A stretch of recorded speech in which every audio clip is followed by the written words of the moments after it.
Antonio. Vamos a tratar los temas acerca de disciplina de tipos y de funciones.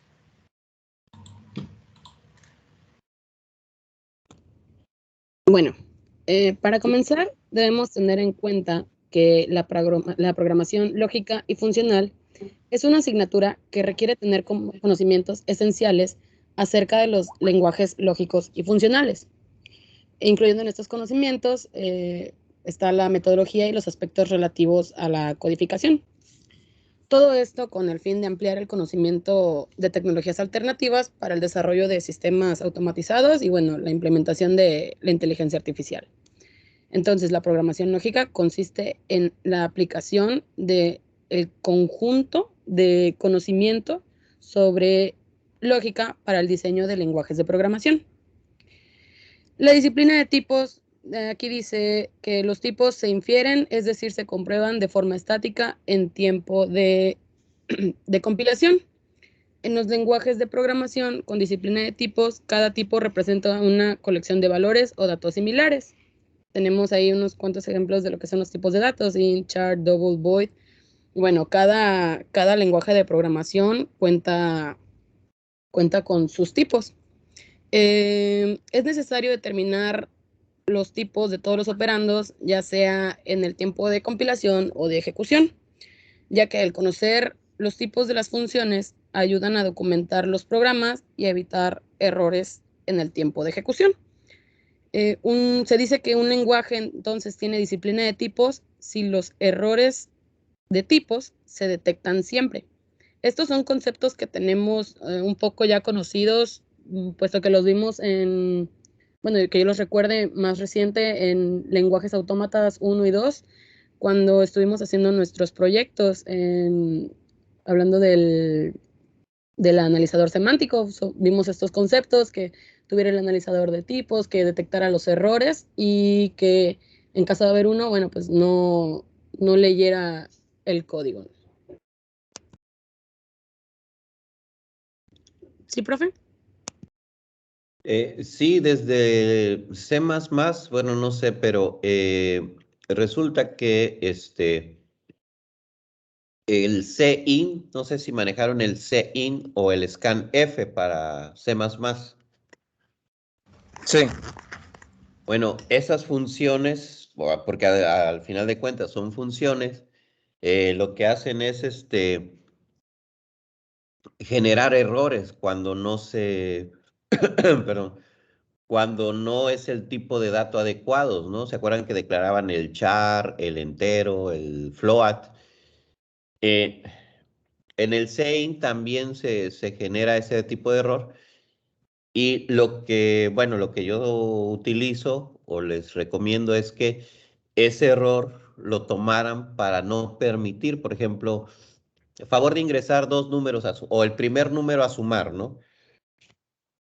Si yo ingresaba una letra y no estaba bien validado, el programa me aceptaba ese valor como tal y a la hora de ejecutar la suma es donde se rompía el programa, tronaba, ¿no? Perdón. Entonces, pues resulta que desde que pongo el CIN o el scanf, desde el momento en que tecleo una letra, pues ya puedo detectar un error. El error se generaba, pero me permitía seguir avanzando porque no lo validaba. Entonces, si lo hubieran validado con un while, pues hubieran entrado un ciclo infinito donde hasta que el usuario no tecleara el tipo de dato correcto, no lo iba a detectar.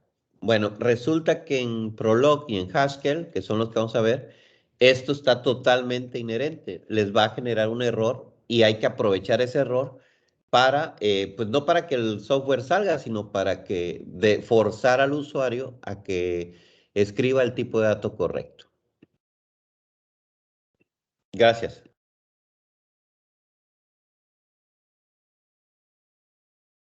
Bueno, ya, a continuación va a continuar mi compañero Aldair.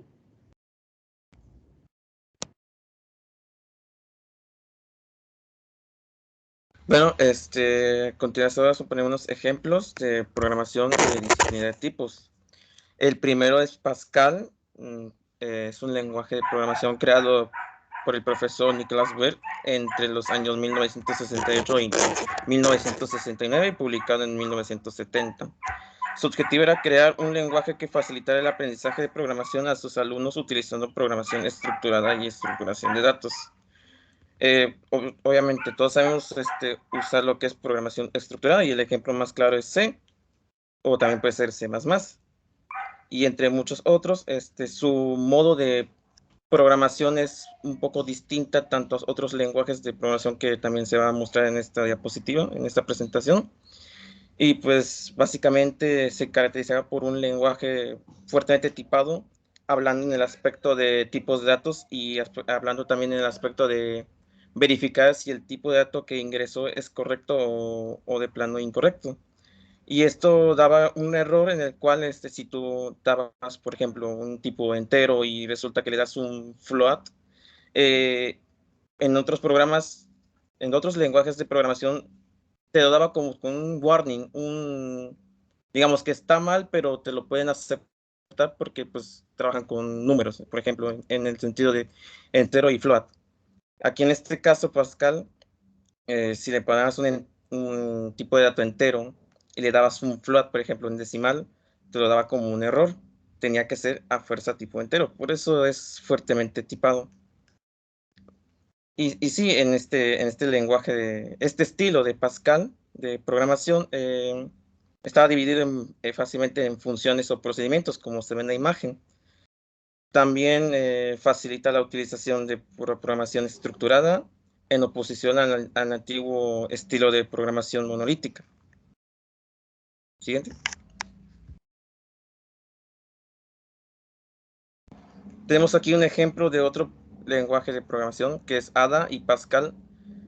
Digamos que aquí hay una similitud, obviamente la diferencia es el estilo de programación, ¿no? La manera en cómo uno se programa en este lenguaje Ada, en Pascal.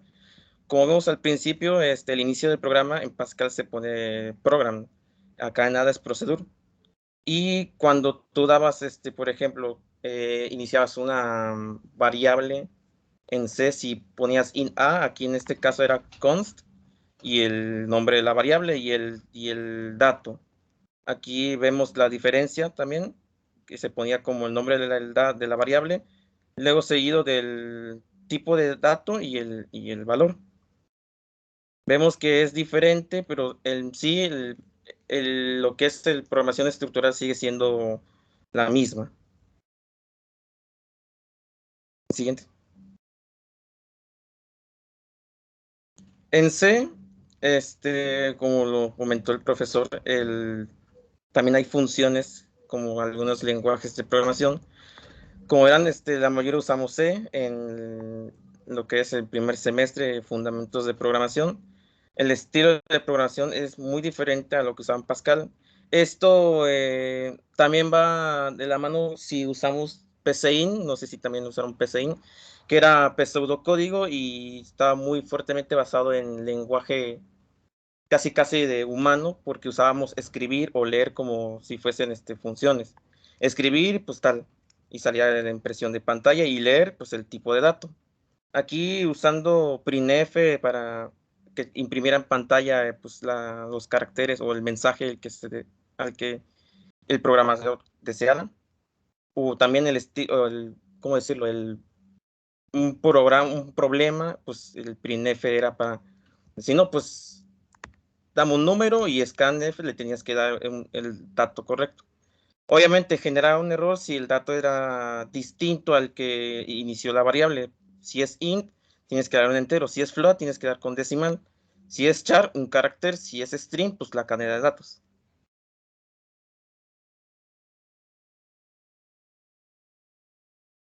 En Java, aquí va muy fuertemente ligado lo que es programación orientada a objetos.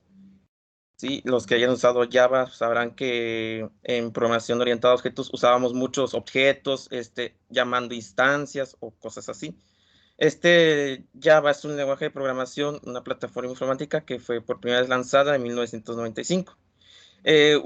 Muchos usan Java, ¿sí? Para aplicaciones o sitios web. De hecho, Java se usa para usar, ¿cómo decirlo? En problemas más allá, por ejemplo, en una tienda, usabas también, ¿cómo decirlo? Pistas en ese tipo, en Java. Java, una hoja de preparación, digamos que llamas instancias. Y la manera de programación es muy distinta porque tienes que usar para imprimir, tienes que usar el tipo de print in, me parece que es para llamar ahora sí, imprimir un mensaje, y scan in me parece que es para obtener el dato. De igual manera, también es fuertemente tipado porque si usted ingresa un dato incorrecto, te lo muestra. ¿Qué pasa? Que también como en C, hay algunos datos que sí lo aceptan, pero te generan unos warnings y pues simplemente tenías que corregir para que pues, el programa o el problema fuera resuelto.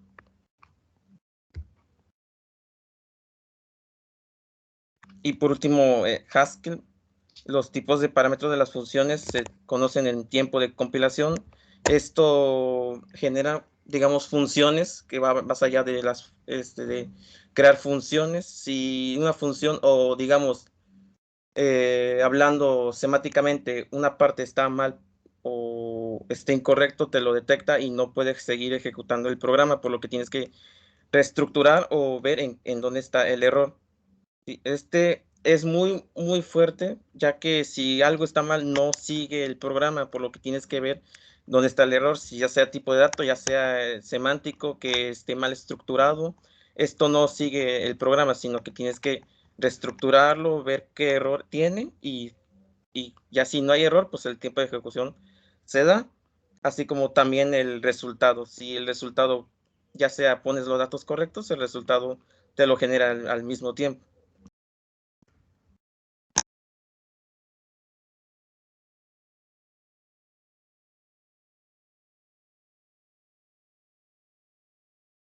Bien, ahora vamos a ver un poco acerca de las funciones en programación lógica funcional, más en concreto en Haskell. Mi compañera Gabriela les va a explicar un poco sobre las funciones que se ven en lenguajes contemporáneos.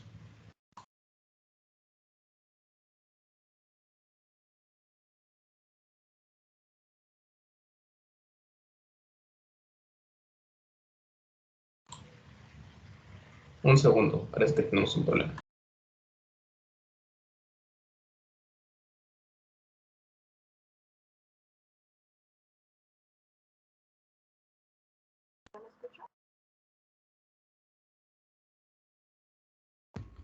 Muy bajo, compañera. Muy bajito. ¿Y ahora? Un poco mejor. Bueno, ¿qué es una función? Una función es un bloque de código que realiza alguna operación y son útiles para encapsular las operaciones comunes en un solo bloque reutilizable, idealmente con un nombre que describa claramente lo que hace la función. Como en el ejemplo que se ve aquí, es una función que retorna la suma de dos parámetros, entonces su nombre idóneo sería suma o sum, y vemos que la función principal se manda a llamar esta función dos veces. También es bueno saber que no hay ningún límite práctico para la longitud de una función, o sea, podemos hacerla tan grande como sea necesaria y se puede invocar o llamar desde cualquier número de lugares del programa y las veces que sean necesarias. El siguiente. En los elementos necesarios para la declaración de una función son los siguientes: el tipo del valor devuelto, que especifica el tipo de valor que devuelve la función, o void en caso de que no devuelva nada. Aquí se ve que devuelve un valor tipo double. Después tenemos el nombre de la función, que debe comenzar con una letra o guión bajo y no puede contener espacios. En este caso se llama calcula-media. Y la lista de parámetros, que aquí vemos dos parámetros double, uno llamado número 1 y num2. Y por último, el cuerpo de la función, que se delimita por llaves, y aquí está marcado con un recuadro verde. Siguiente. Y en las ventajas del uso de funciones en programación, Tenemos primero que hace que los programas sean más legibles y fáciles de mantener. Por ejemplo, que es fácil saber qué hace un programa si el código está dividido en varias funciones diferentes con nombres que describan con los comportamientos que hace cada función. El desarrollo y el mantenimiento es más rápido porque podemos seleccionar cada función e irla probando una por una, o en caso de que no funcione alguna parte del programa, saber en dónde podemos encontrar el error más fácil dividido en funciones. Y son utilizados para que el software sea más reusable. Y eso es porque en los compiladores existen diferentes bibliotecas que nosotros podemos utilizar con funciones ya definidas para utilizarlas más fácil. Y se pueden crear funciones para que otros programadores las puedan usar.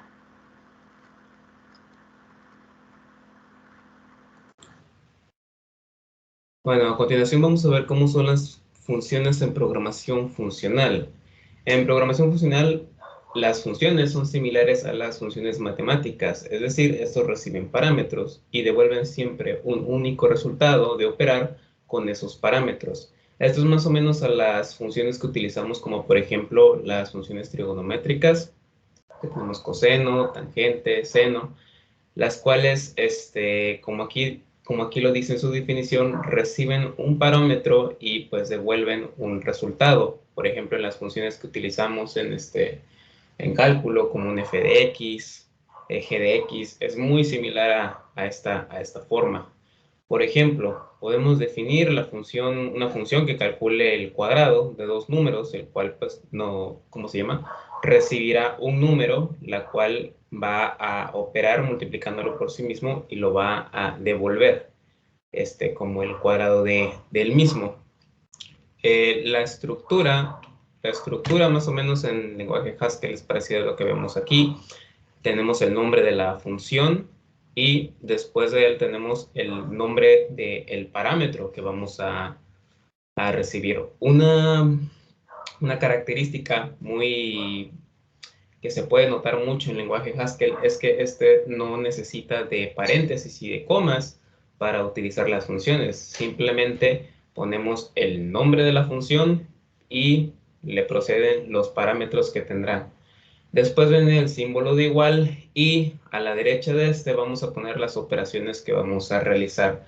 Aquí, por ejemplo, tenemos que va a devolver un cuadrado, es decir, este parámetro x se va a multiplicar por sí mismo. Sin embargo, esto no es necesariamente estrictamente de esta forma, ya que podríamos, por ejemplo, utilizar otras funciones dentro de aquí mismo este cálculo para calcular algún resultado dentro de otras funciones. Hay un punto importante, y es que el número de argumentos de una función se le denomina aridad. Después de declarar los parámetros, se define el cuerpo de la función. Es una expresión que se evaluará con el valor que se pase como parámetro. Por ejemplo, en este caso tenemos aquí la función de cuadrado, es una función de aridad 1. Sin embargo, por ejemplo, si tuviéramos una función que sume dos números, esto diría algo como suma x, y por lo tanto sería una función de aridad 2.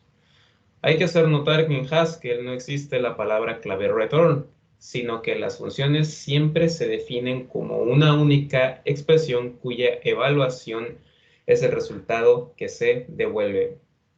Como podemos ver en el ejemplo anterior que tuvimos aquí aquí en C++, podemos ver que después de realizar las operaciones, retornamos el resultado en otra variable que aquí adentro declaramos en esta función. En Haskell no es así. En Haskell simplemente ponemos las operaciones que debemos realizar y por lo tanto el resultado de esto va a regresar a sí mismo como resultado de la función. De esa manera, cuando lo utilicemos en el lenguaje, solamente tendremos que llamar el nombre de la función, el valor que le queremos dar y pues nos va a arrojar el resultado. En este caso, después de ejecutar esta función, cuadrado 10, nos va a devolver 100. Existen dos maneras de utilizar las funciones en Haskell. Una de ellas es con las funciones predefinidas que ya vienen en el lenguaje y la otra es declarando nuestras propias funciones. Aquí puse unas cuantas funciones predefinidas, sin embargo, son muchas más las que tenemos incluido en las librerías del lenguaje de Haskell. Por ejemplo, estas que son principalmente para operaciones aritméticas, tenemos la suma, la resta, la división, tenemos también una función para elevar, tenemos las de operaciones relacionales, pero existen algunas otras, como por ejemplo las de valor absoluto o algunas funciones para verificar si cuál de los dos números es mayor o menor que otro. Nosotros también, por ejemplo, podemos hacer nuestras propias funciones y para eso pues basta nada más, como dije anteriormente, el nombre de la función, los parámetros, es decir, la área de la función y pues ponemos las operaciones que se van a realizar en esta. En este pequeño ejemplo que puse aquí de la función suma 10, simplemente va a agregarle el número, va a sumarle el número 10 al número que le pasemos como parámetro. Aquí, por ejemplo, utilizo suma 10 y le paso como argumento 7 y pues entonces de resultado nos da 17. Aquí, por ejemplo, utilizo la función suma 10 utilizada como parámetro en otra función que se llama suc, la cual es una función que devuelve el siguiente número, es suc de sucesión. Entonces, aquí solamente estamos utilizando parámetros porque estamos definiendo otra función que estamos utilizando adentro de esta misma función. Entonces, por ejemplo, si el programa ejecuta esto, suma 10, nos va a devolver 24. Así que todo esto ahora va a valer 24. Ahora, como estamos utilizando la función de sucesión, ese 24 va a dar como resultado 25. De esta manera podemos ver claramente que podemos utilizar funciones dentro de otras. De hecho, esto se utiliza mucho es muy común que se utilice de manera recursiva. Un ejemplo de ello es, por ejemplo, con las funciones del Fibonacci, las cuales como no podemos tener un cuerpo de la función muy parecido a lo que hacemos es llamarla a sí misma para que pues, se hagan los cálculos pertinentes. Las ventajas de las funciones en Haskell, como podemos ver, es la brevedad, ya que de utilizar muchas líneas de código para definir una tarea específica, lo podemos acortar pues en bastantes líneas. Esto a su vez facilita su comprensión y lo hace un poco de manera más intuitiva. También tenemos la reutilización del código y podemos llegar a tener abstracciones poderosas, simplificando así fragmentos de código muy grandes. Aquí podemos ver la diferencia de las funciones con respecto a otros tipos de la programación, como la programación imperativa. Aquí, bueno, en este caso, tenemos que definir el nombre de la función, su tipo de retorno, ponemos las variables, que en este caso son los parámetros que vamos a utilizar, le tenemos que definir a esas variables el tipo de dato, y pues aquí se simplificó porque simplemente pusimos return A más B, pero en otro caso, haciéndolo incluso mucho más desglosado, se pudo haber declarado una variable dentro para asignarle el valor de AB y entonces retornar ese valor. Pero de esta manera no. Aquí en Haskell simplemente ponemos el nombre de la función, los parámetros y lo que queremos que se vaya a calcular. Otro detalle también que podemos tener en cuenta en funciones en Haskell es que estas tienen argumentos inmutables. Es decir, una vez que se le asigna un valor a una función en Haskell, no va a cambiar a lo largo de su programa. Tampoco va a realizar modificaciones fuera del código que se le está especificando. Aquí, por ejemplo, en el código de la izquierda, podríamos poner que aparte de que haga esta suma, podríamos hacer que altere alguna otra sección del código. Sin embargo, aquí en programación funcional esto no es así. Y bueno, de esta manera habríamos acabado todo con respecto a las funciones. Es un tema un poco yo diría que bastante más complejo, pero traté como que de sintetizarlo de esta manera para que se pudiera comprender lo mayor posible. Por nuestra parte ha sido todo como equipo y bueno, pues cualquier pregunta o sugerencia que nos puedan hacer.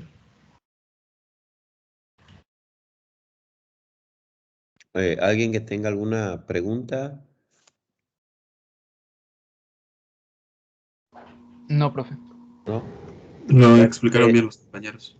Sí, y aparte, pues tampoco es examen ni nada de eso, ¿no? No se trata de presionar a nadie.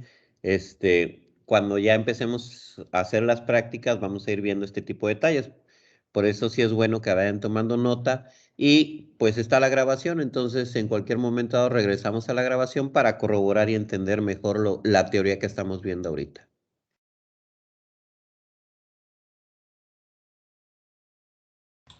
Ok, profesor. Bueno, nos veríamos en la próxima sesión.